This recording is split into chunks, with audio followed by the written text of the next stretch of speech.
The shroud was not a painting, not a scorch, or not a photograph. I was the official documenting photographer for the Shroud of Turin research project. Shroud of Turin research project was the first and only scientific team ever to be given permission to do an in-depth examination of the Shroud of Turin. Barrie Schwortz gripped the DNA report in his shaking hands and felt his stomach sink. After 40 years of studying the Shroud of Turin, he believed nothing could shock him anymore. Well, you see this when you see the shroud in negative. Like, Jamie, pull up an image of it. It's very strange. Like, it shows the lash marks on his body. Yeah. It shows his facial features. It shows the holes where his wrist is, where he was crucified. He was completely wrong. The genetic sequences pulled from the ancient fibers weren't matching any known population. Not medieval European handlers, not Italian restorers, not Roman-era Palestinians. The laboratory had discovered DNA markers from regions that made absolutely no sense. Sequences so unusual that 3 separate geneticists refused to approve the official findings. When Schwartz asked the lead researcher what exactly they were looking at, she gave him an answer that still troubles him to this day. Barrie, I honestly don't know. Nobody does. And frankly, some of my colleagues don't even want to know. That's when Schwartz understood something disturbing. The scientific establishment wasn't simply puzzled by this evidence, they were truly frightened by it. But here's the thing. Before you can really understand why this DNA discovery is creating panic right now behind closed laboratory doors, you need to know how one deeply skeptical Jewish photographer became the world's leading expert on the most controversial artifact in human history. Because what Schwartz discovered during his 4-decade investigation, it's exactly the kind of evidence that powerful institutions would rather remain buried forever. At the end of our team, at the end of our 3 years, we published our work in peer-reviewed scientific journals. The shroud is an image of a crucified man with wounds that correspond to the brutality that Jesus of Nazareth experienced. So why do you think it's real? They cannot explain how the image is in the shroud. Think about this carefully. Whoever rescued that burial cloth from the tomb placed themselves in as much danger as Jesus himself endured. Roman soldiers executed people for far less serious crimes. Now ask yourself honestly, would you risk crucifixion to preserve a piece of fabric from your neighbor down the street? Or would you only accept that enormous risk for someone you genuinely believed had just defeated death itself? The very existence of this cloth reveals something profound that the history books don't want to acknowledge. It all began back in 1978. Barrie Schwortz was a brilliant technical photographer, the kind of expert professional NASA trusted with their most sensitive and classified imaging projects. When a team of elite American scientists specifically requested his expertise for a secret examination of the Shroud of Turin, he almost laughed straight in their faces. And get this, he was completely convinced the entire thing was nothing more than a medieval painting, a clever fake created by some talented artist. He figured he'd fly to Italy on their dime, spot some obvious brushstrokes within a few hours, and be home relaxing within a week.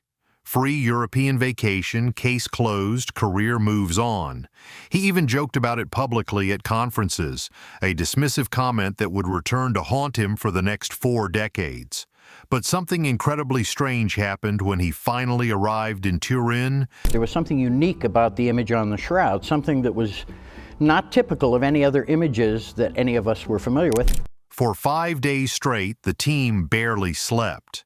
They worked around the clock, running test after test on the ancient cloth, pushing through exhaustion because they knew what was at stake. Schwartz documented everything, every microscopic fiber, every strange marking, every detail buried in the fabric that seemed to make no sense. And little by little, the color drained from his face.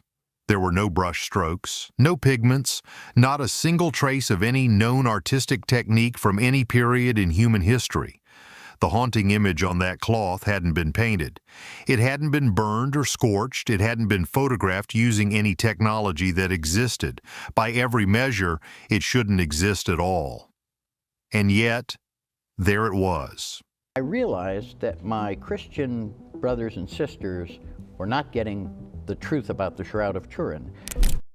Here's the strange part. Schwortz tried to walk away from this project not once, but twice. He told himself it wasn't his fight. After all, he was Jewish. Why would he care about some 2,000-year-old Christian relic? But the shroud wouldn't let him go. Something kept pulling him back in.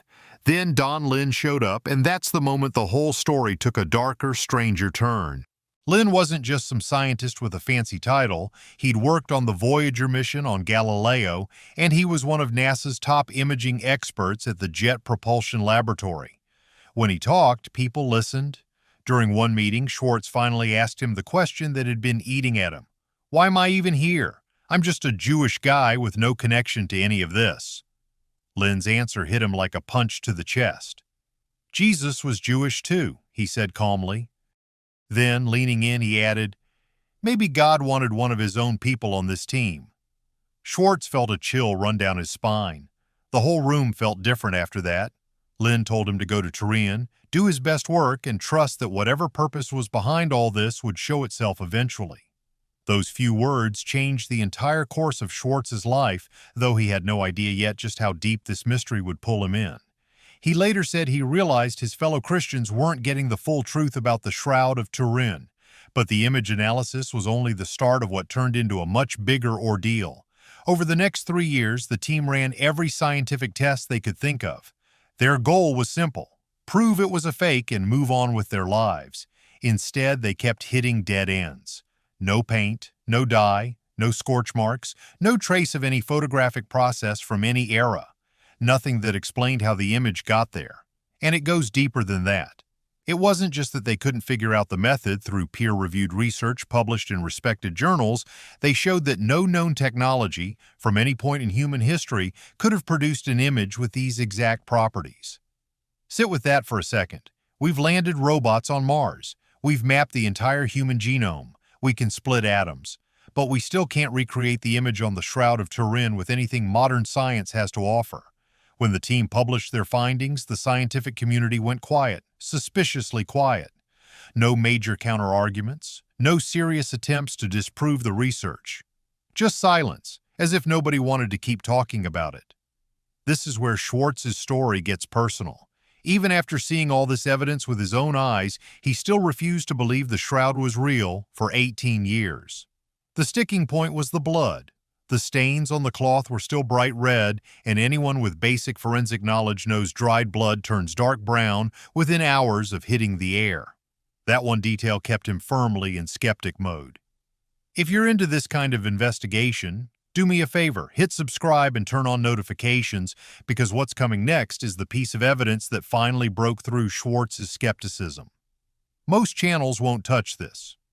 In 1995, Schwortz got a phone call that changed everything he thought he understood.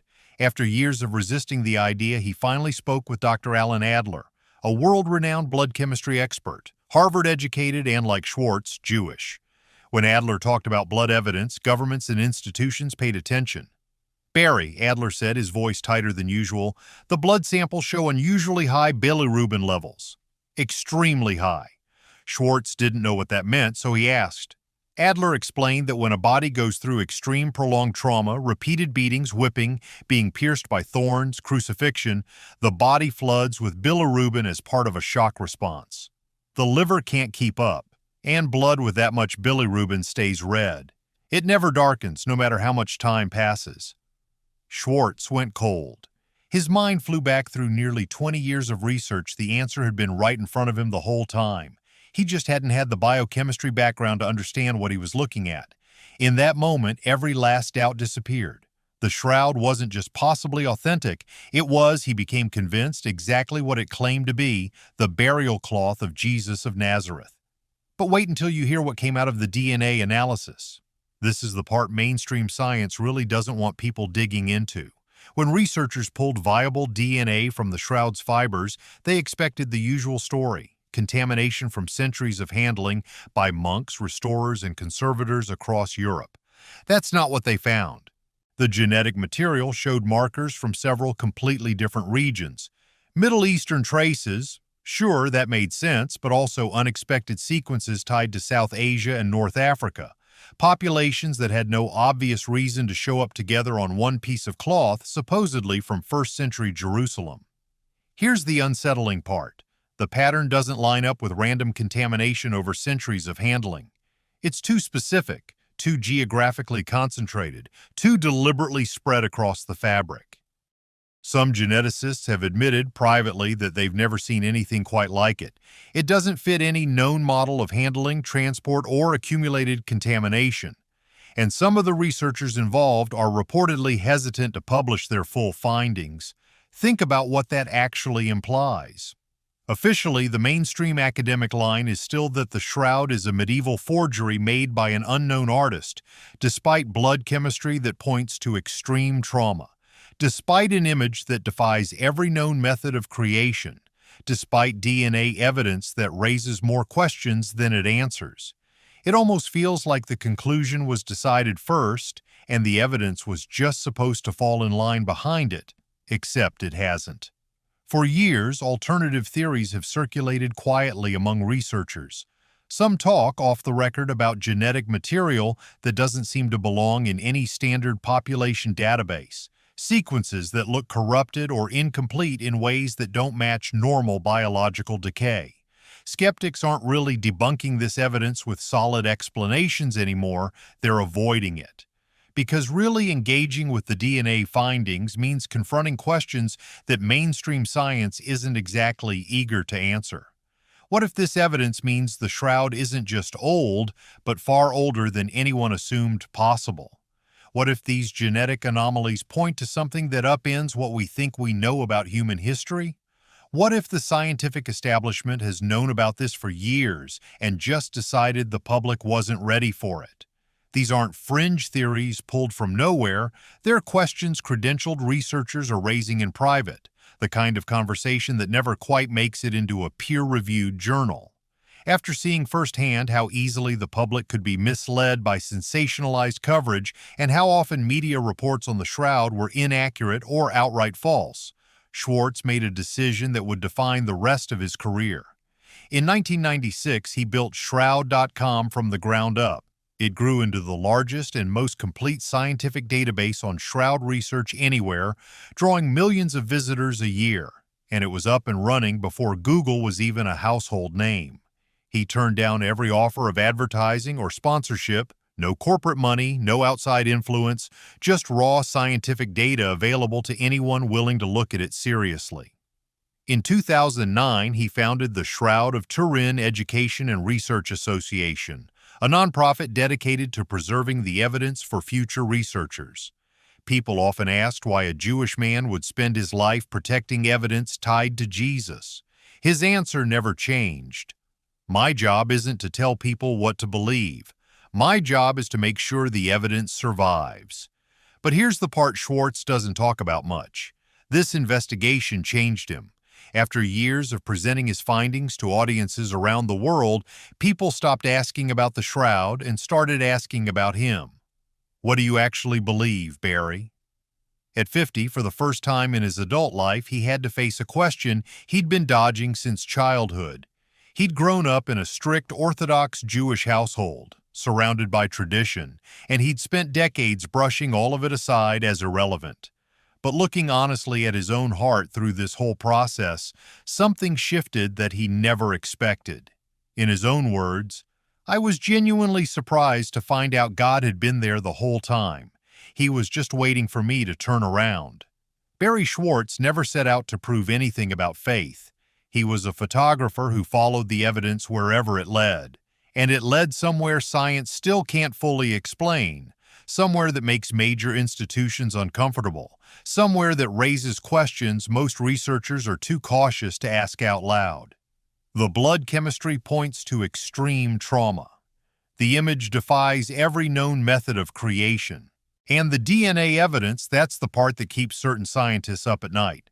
So here's the question worth asking yourself. Is the Shroud of Turin real physical evidence of the resurrection? Or is it the most elaborate forgery ever made, created with techniques we still can't identify or reproduce? Either way, the implications are enormous. Let me know what you think in the comments. I genuinely want to hear where you land on this. And if you want more of the stories mainstream channels won't touch, hit subscribe and turn on notifications. because this is just the start.